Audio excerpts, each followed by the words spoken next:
आज आमच्या चटुर्जीपेला पावभाजी खायची इच्छा झालेली होती. पाऊस वगैरे पडून गेला, एकदम थंडगार वातावरण झालं ना, काही ना काहीतरी गरमागरम असं खाऊ वाटतं. तर आज घरी पावभाजी बनवायचं ठरलेलं होतं. पिल्लूचे पप्पा कामावरून आल्यावरती मी त्यांच्यासोबत मंडईमध्ये गेले भाजीपाला आणण्यासाठी. तर तिथं जाऊन पाहिलं तर वाटाणे 50 रुपये पाव, फ्लावर 50 रुपये पाव. म्हटलं 100 रुपयाच्या 2 भाज्या घेण्यापेक्षा 60-70 रुपयाची बाहेर पावभाजी खाल्लेली परवडेल.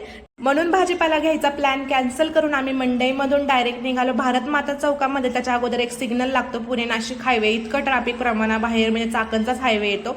तर रस्ता क्रॉस करून आम्ही पोहोचलो भारत माता चौकात. तर सर्वात अगोदर म्हटलं पिल्लूचा फेवरेट स्पंज डोसा घ्यावा, त्याला स्पंज डोसा खूप आवडतो. बटाट्याच्या भाजीसोबत स्पंज डोसा खातो. त्याने घरी थोडीशी केळी आणि शिरा पण खाल्लेला होता.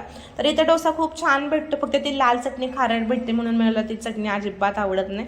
आणि यांना खायचा होता वडापाव, म्हणून आम्ही नागेश्वरचा वडापाव खायला गेलेलो होतो. तर इथं कांदा चटणी, हिरवी चटणी आणि मिरच्या, खूप साऱ्या चटण्या वडापाव सोबत देतात. पण मला वडापाव जास्त तेलकट वाटला म्हणून मी अर्धाच वडापाव खाल्ला, बाकीचा त्यांना देऊन टाकला. माझं सगळं लक्ष माझ्या पावभाजीकडे होतं म्हणून मी सगळ्यात शेवटी ह्या दोघांचं झाल्यावरती पावभाजी खायला गेले. तर पावभाजीची भाजी खूप छान होती आणि पाव पण एकदम कुरकुरीत होते. तर आजचा व्हिडिओ एवढाच होता. आवडला असेल तर आपल्या चॅनलला लाईक, शेअर आणि सबस्क्राईब करा. सोबतच इंस्टाग्राम पेजला पण फॉलो करा.